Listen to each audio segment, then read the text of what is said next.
I'm just gonna call myself Study Girl here on YouTube, and I'd love to have some people follow along with me. I don't know if anyone will, but that's okay. Currently, I want to read the Book of Sirach for anyone who will follow along with me. It is a book that is in the Catholic Bible. I recently got baptized this year, and my priest at the time when I got baptized suggested that I read the Book of Sirach. And I read it, and it was one of the best books I ever read, because it's a book that is written directly for people who want to live a Christ-like life, to live in wisdom, and to make good choices.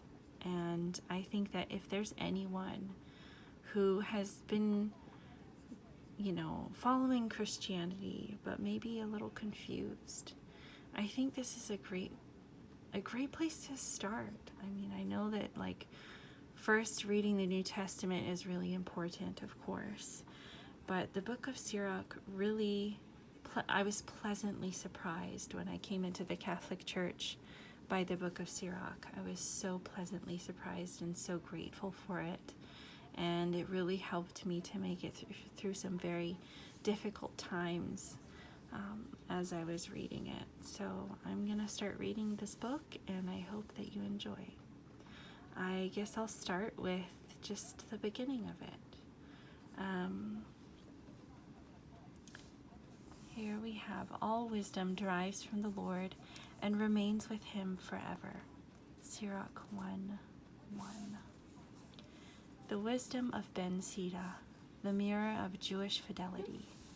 The cultural atmosphere in which this writing originated in the beginning of the 2nd century BC, the Battle of Panion in 198 BC, had transferred Palestine from the dominion of the Ptolemies, Egypt, to that of the Seleucids, Syria, with the aim of unifying their part of the empire, exposed to too many internal conflicts. The new kings develop a policy of assimilation and seek to impose the Greek way of life introduced into the East by Alexander the Great. Among the Jews, one group accepts it as a good thing to open themselves to the new Greek culture, so as to adapt Judaism, which they regard as too closed in upon itself, to a more universal civilization. However, a strong traditionalist group opposes this novelty in order to safeguard the faith and vocation of Israel, the witness of the one God before all the nations. This is the same frame provided by the beginning of the 2nd book of Maccabees. The test of might between the pagan rulers and the Jewish faithful will become inevitable, but at the time of this writing it has not yet occurred. At this very moment, a certain Jesus, son of Sida, c. 50:27, hence from the Greek form we obtain Sirach, composes a lengthy meditation on Jewish fidelity as an appeal to his contemporaries. If there is any wisdom and any richness for the believing community, they find their source in worship and in the law. The author is convinced of this and seeks his inspiration both in the great events of the past and in the teachings of the wise, which he reports in great detail in order to better emphasize their relevancy. Written in Hebrew, this work was not admitted into the Palestinian collection of the sacred books, and indeed was forgotten by the Jews. However, St. Jerome succeeded in seeing it, and it was cited by medieval Jewish writers. But then its text was lost. Ample parts of it were found in the 19th century, amounting to about 2/3, but they were in an unsatisfactory state. The Greek text that has come down to us was translated by the author's nephew, about 130 BC, for his numerous compatriots living in Alexandria, Egypt. This text, which was favored by the first generations of Christians, may be regarded as the true canonical text. Passages from it were frequently read in liturgical assemblies, which possibly accounts for its name up to modern times, Ecclesiasticus.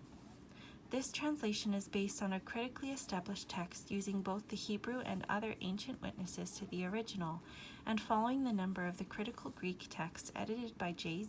Ziegler. When there are gaps in the verse numbering, they are filled from ancient manuscripts and placed in brackets. In this present case, the brackets are not used to denote glosses, but to indicate material that might well have been part of the original Hebrew text and been, in some way, lost in the translation. This explains the diversity of numeration of verses with respect to other editions. The wisdom of Ben Sira may be divided as follows. First, Prologue, chapters 1 through 35. Second, the counsels of a teacher of wisdom, chapter 1, verse 1 through 33:18. Third section, the testament of a teacher of wisdom, chapter 33, verse 19 through 42:14.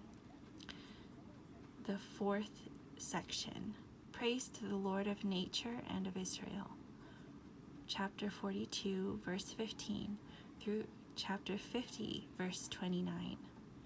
And the fifth section is additions, chapter 51, verse 1 through 30. Starting with the prologue, verse 1. Many important teachings have come down to us through the law and the prophets and the other writers who succeeded them. And as a result, praise is due to Israel for its traditions of learning and wisdom. It devolves upon those who read the scriptures not only to understand them thoroughly, but as lovers of learning to use their skill in writing and speaking to increase the knowledge of others. My grandfather Jesus, having devoted himself to the other writings of our ancestors, and having gained considerable proficiency in them, was inspired himself to compose some writings on the subject of learning and wisdom, in order that by becoming familiar with what he had written, those who love learning might achieve even greater progress in living in conformity with the law. Therefore, you are invited to read this attentively and with an open mind, and to exhibit a spirit of understanding forgiveness, when despite the most diligent efforts in translation, I may seem to have rendered some passages inadequately, for words originally expressed in Hebrew do not have the same sense when translated into another language. Not only this present book, but even the law itself, the prophets, and the rest of the books differ quite a bit when they are read in the original. When in the 38th year of the reign of King Euergetes, I arrived in Egypt and set up my residence there, I discovered that the book has great educational value, and I considered it essential to devote some energy and labor to its translation. During this period of time, I have applied my skill day and night in working toward the completion of this book and supervising its publication for the benefit of those living abroad who wish to acquire learning and are disposed to live their lives according to the law. All right. So, I guess that's the prologue. And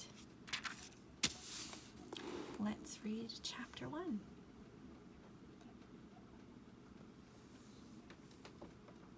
A. Roots of Wisdom. Chapter 1.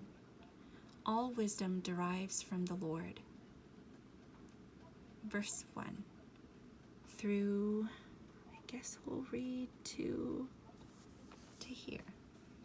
No, to here. Okay. To verse 10.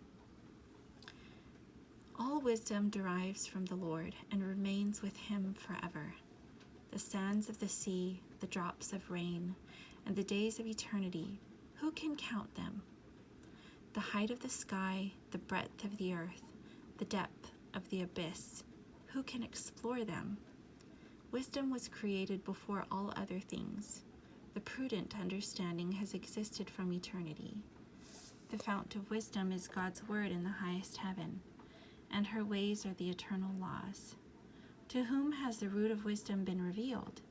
Who understands her subtleties? To whom has an understanding of wisdom been disclosed? And who has known her resourcefulness? Only one is wise and greatly to be feared, seated upon his throne, the Lord. He is the one who created her, observed her, and recognized her value, and so poured her forth upon all his works, upon all flesh as he chose, lavishing her upon those who love him. The love of the Lord is glorious wisdom. He apportions her to those to whom he appears, that they may see him. And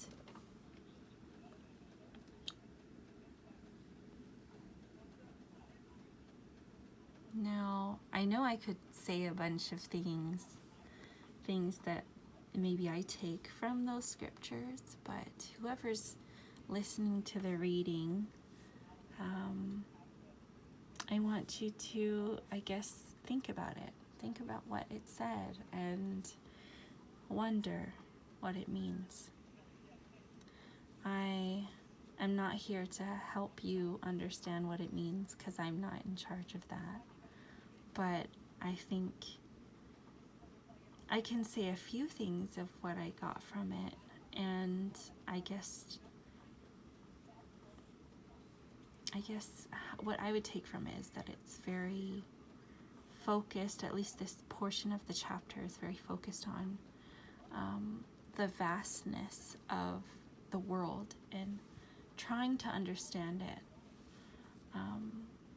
That wisdom is something that not everyone cherishes, but that the Lord, our God, cherishes wisdom. And yeah, I think that's kind of my take from it. But if you are listening, if anyone does listen to this video, I'd hope that you kind of read it for yourself and come to your own conclusions as best you can. Try to understand it with your heart. And I guess we'll move on to the next section tomorrow. Yes. Bye. See you next time.